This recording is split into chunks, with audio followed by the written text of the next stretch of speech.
मित्रांनो, हे पाहू शकता जुनी फरशी. आमच्या निपाणी सावरगावमध्ये अंगणवाडीचं काम झाले असता जुनी फरशी आमच्या गावचे युवा सरपंच त्यांनी त्यांच्या कागदाच्या नियमापत्रानं मला असं निवेदन दिले होते की आमच्या गावात जागा ठेवाया नसल्यामुळे मी माझ्या गावामध्ये नेत आहे असं मला निवेदन दिले. पण तसं नाही.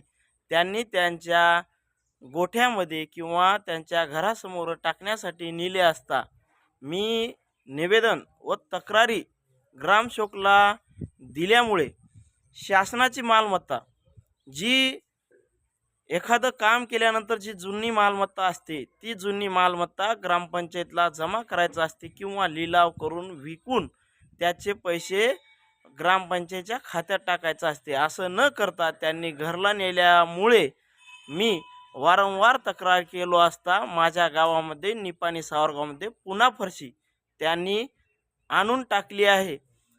हे प्रत्येक गावामध्ये आवक जावक हा हिसाब ग्रामपंचायतला घेतलं पाहिजे. माहितीचा अधिकार टाकलं पाहिजे. टाकल्याच्या नंतर तुमच्याबरोबर मारामारीसुद्धा होऊ शकते. मारामारीला भिहायचं नाही, ठाम लढायचं.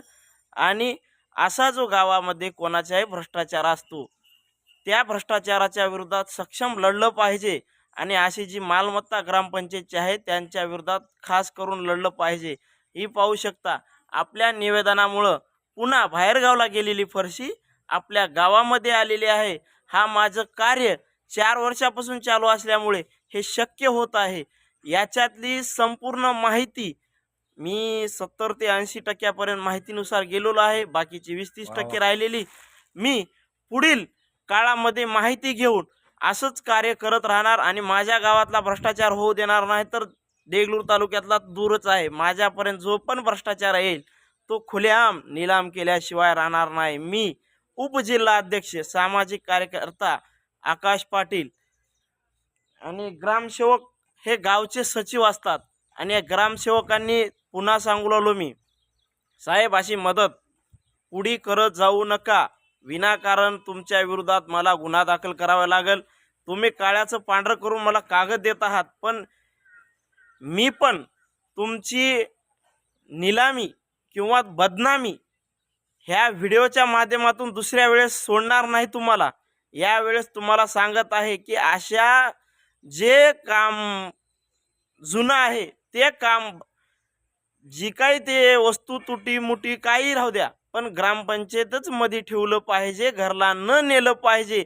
याच्यावर तुम्ही खात्रीकरण केलं पाहिजे. ही पाहू शकता परशी आहे, नेलेली परशी पुन्हा गावामध्ये. ही आहे आमची ग्रामपंचायत निपाणी सावरगाव. अखेरचा लढा पुन्हापर्यंत कधी पण भ्रष्टाचार होऊ द्या, मी त्या भ्रष्टाचाराच्या विरोधात सक्षम लढायला तयार आहे.